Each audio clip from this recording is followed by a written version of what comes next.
This program is sponsored by Brand Hub near Red Light Chowk, Panipat.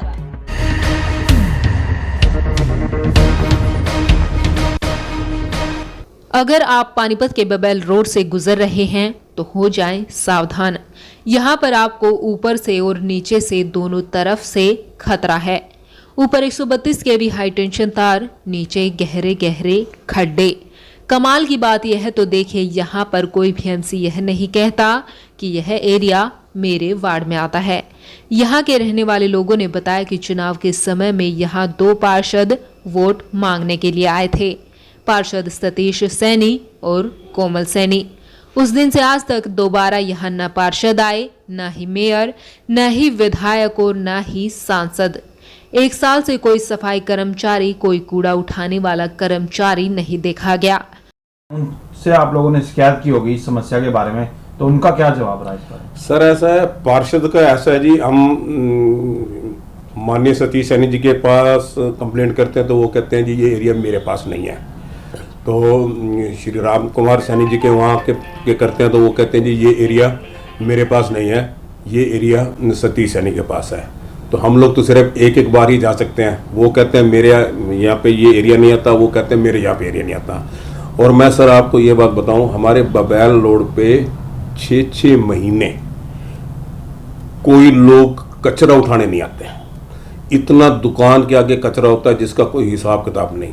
और झाड़ू मारने वाले तो मुझे नहीं लगता कि पिछले 2 साल में मैंने देखे हो। कोई झाड़ू मारने वाला नहीं आता, कोई कुछ नहीं होता। यहाँ की जो जिंदगी है वो बहुत ही मतलब अस्त व्यस्त हुई है। और मेरा सिर्फ ये कहना है भाई, इतना कुछ होने के बाद, इतना सारा कुछ होने के बाद भी इतना सब कुछ बढ़िया हो रहा है, तो ये इस चीज़ को सरकार ध्यान क्यों नहीं देती? तो मैं तो बस और इससे ज़्यादा और कुछ नहीं कह सकता।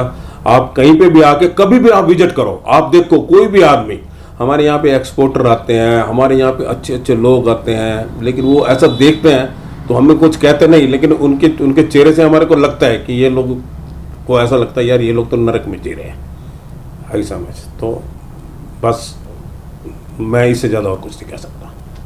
सफाई व्यवस्था पर करोड़ों रुपए खर्च किए जा रहे हैं। नेतागण और अधिकारी सरकारी पैसा अपनी जेबों में भरकर तरक्की कर रहे हैं।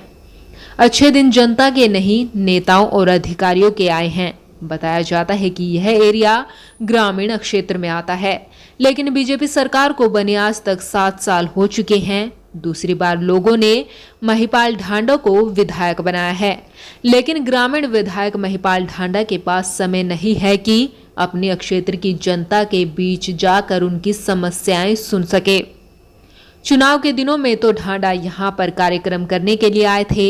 यहाँ की जनता से बड़े बड़े वादे कर वोट मांग कर चले गए। शरीर के अंदर रोज जारी है, हमारा ऑफिस बंद रहता है ना, उसके अंदर भी इतनी मिट्टी आ जाती है हर रोज कि हम उसे 4 बार साफ करवाना पड़ता है। ऑफिस के अंदर भी 4 बार सफाई करवानी पड़ती है। माल जिसका गेट खुला है उसके सबके माल पे मिट्टी चढ़ रही है, किसी का माल खराब हो रहा है, किसी का नहीं हो रहा है जी। रोड पे बहुत सारे खड्डे ऐसे हैं जिन खड्डों को अब तक वापस भरा नहीं गया। बहुत सारे खड्डे हैं, जैसे ये वाला खड्डा आप देख रहे हो सामने, ये सीवर का खड्डा है। लगभग इसकी 15 से 20 फुट गहराई होगी। अब दिन में तो सबको दिखता है, सामने ईंटें रखी हैं, रात में कोई आ रहा होगा तो इसके अंदर जाएगा, उसकी मौत हो जाएगी बंदे की। कोई भी यहाँ से निकलेगा जान से जाएगा। क्या नाम है आपकी? अमन। बबैल रोड एसोसिएशन के प्रधान सुमित मित्तल ने बताया कि हाई टेंशन तारें, जिनकी हाइट पहले 33 फीट थी, उनकी तारों की हाइट मात्र 15 से 13 फीट रह गई है। इस हाई टेंशन तारों से कई बार इस क्षेत्र में मजदूर वर्ग के लोगों की मौत हो चुकी है, लेकिन यह सरकार और प्रशासन को इन गरीबों की मौत पर कोई एक्शन नहीं लेते।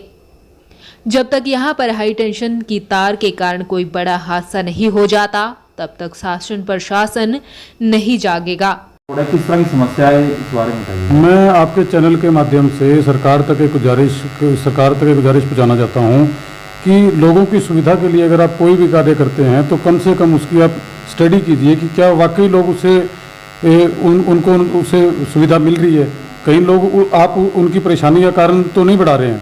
हमारे बबैल रोड एसोसिएशन की तरफ से आज ये मीटिंग रखी गई है।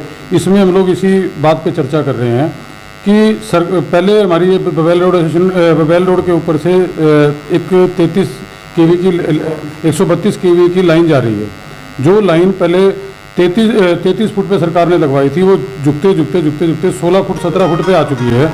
उसके बाद भी हमारे एमएलए साहब ने या हमारे पार्षद जी ने बिना लोगों से सलाह किए सड़क को 3 फुट और ऊपर उठवा दिया, जिससे वो जो तार है वो 16 फुट 15 फुट की हाइट पे आ गई है। 14 फुट का कंटेनर यहाँ से निकलता है। 2 बार कंटेनर में यहाँ आग लग चुकी है, लेकिन कोई यहाँ पूछने वाला नहीं है कि इस सड़क से आपको सुविधा हुई है कि असुविधा हुई है। जबकि पहले हमारे यहाँ ना किसी ने कोई सड़क को उठाने के लिए कोई कंप्लेंट की थी, ना ही कोई असुविधा थी। उसके बाद सड़क बनते ही यहाँ पे नाला डालने का काम चालू हो गया। जो पानी, मुझे नहीं लगता कि कभी आज तक यहाँ बबैल रोड पे पानी जाम हुआ था इस सड़क के ऊपर, मेन रोड के ऊपर। आज ये सारी सीवरेज व्यवस्था इन्होंने ठप कर दी है। और दूसरा, अगर कोई भी कार्य अगर सरकार करती है तो कम से कम उसके बाद उसको सुव्यवस्थित तरीके से सड़क को दोबारा ठीक करने का काम वो ठेकेदार के जिम्मे लगाए। आज एक पाइप डालने के बहाने सारी की सारी सड़क तोड़ के ठेकेदार चले गए हैं और बारिश आते ही गोटो गोटो तक पानी आ रहा है। शहर की प्रमुख रोड है जिसके ऊपर रात को 12-12, 2-2 बजे तक भी 500 आदमी ट्रैफिक चलते रहते हैं। ये रोड कितने गांव को जोड़ता है? इस गांव से तकरीबन 15-20 गांव जो हैं वो अटैच हैं, जो यहाँ से होकर राजाखेड़ी, मोहाली, बबैल, कुटानी, भैंसवाल, हर रोड का जो ट्रैफिक है वो इस रोड से होकर निकलता है। और ये रोड की हालत आप देखेंगे, कल बारिश आ रही थी तो यहाँ घुटनों तक पानी था। पता नहीं इसके बारे में आपने किसी अधिकारी से, पार्षद से, विधायक से मिले समस्या? आज हमने अपनी एसोसिएशन के प्रमुख मेंबरों की मीटिंग की है। उसमें हमने अपने पार्षद जी को भी यहाँ बुलाया है और अभी हम उनको लेके अपना विधायक जी के पास जाएंगे। जो ठेकेदार यहाँ पे आया था उससे हमने रिक्वेस्ट की थी कि आप अगर कोई भी कार्य कर रहे हैं तो उसको सुव्यवस्थित तरीके से कीजिए। अगर आप कहीं से सड़क तोड़ रहे हैं तो सिर्फ उतना ही पोर्शन तोड़िए जितने की आपको आवश्यकता हो, ताकि आने जाने वाला जो रास्ता है उसकी पहले व्यवस्था कीजिए, या फिर उसको ओवर टाइम में कीजिए जब ट्रैफिक कम हो।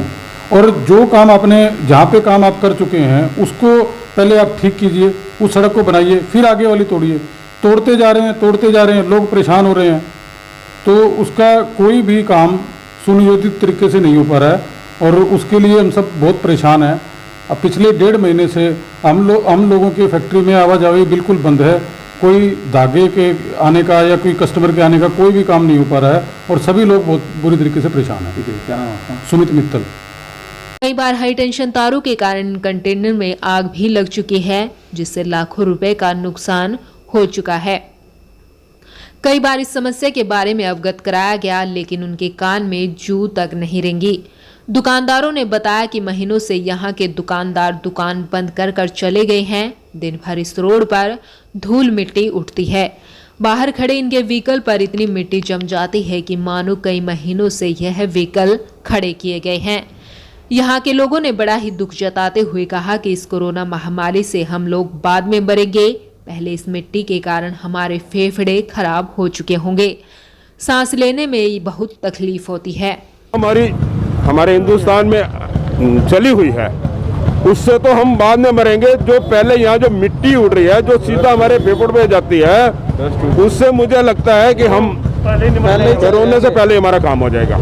इसलिए कृपया करके इसको देखा जाए, इसको कुछ ना कुछ जो भी होता है आपसे इसको करें, इसका समाधान जल्द से जल्द किया जाए। बताया जा रहा है कि इस रोड पर सैकड़ों गांव जुड़ते हैं, ट्रैफिक का आवागमन रहता है, कभी भी कोई भी बड़ा हादसा हो सकता है।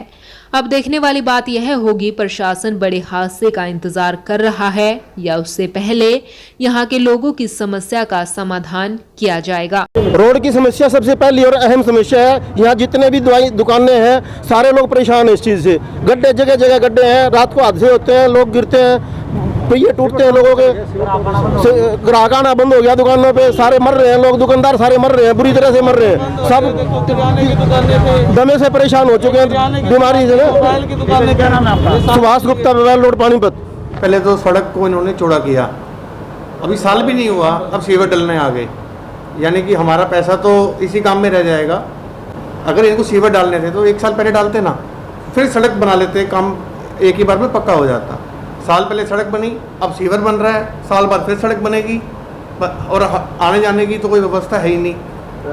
जगह जगह जाम लगे होते हैं, डेली 1-1 घंटा यहाँ से निकलने में लग जाता है। और उसके अलावा जो लोग एक्सीडेंट हो रहे हैं, जो खड्डे खोद दिए इन्होंने, उसमें बुजुर्ग लोग गिर रहे हैं, मर रहे हैं, चोट लग रही है, प्रशासन का तो कोई लेना देना है नहीं। उन्होंने तो ठेके पे दे दिया सीवर वालों को, और वो अपना जहाँ मर्जी जो मर्जी उखाड़ी जा रहे हैं सड़क को और रास्ता बंद करी जा रहे हैं। जैसे बता रहे हैं कंटेनर आते हैं यहाँ पे, एक्सपोर्टर काफ़ी यहाँ पे, तो किस तरह की समस्या आ रही है? जिस तरह के तार हो गए, तारें जो हाई टेंशन तारें तो नीचे हो चुकी हैं, सड़क तो इन्होंने उठा दी, लेवल अप कर दिया, और उससे अब क्या हो गया कि आने वाले दिनों में अब ये जो हाई टेंशन तार है इससे कोई ना कोई हादसा ही होगा, और तभी प्रशासन जागेगा, तब तक तो जागेगा ही नहीं। ठीक है, क्या नाम आपका? अमन साहब।